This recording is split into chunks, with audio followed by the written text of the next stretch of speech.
got some wood out of there.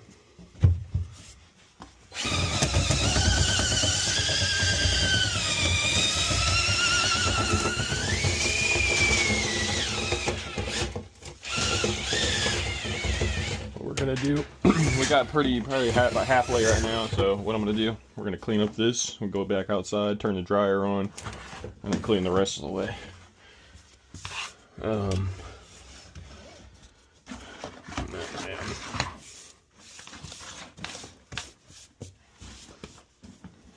Do probably one more run with this rod.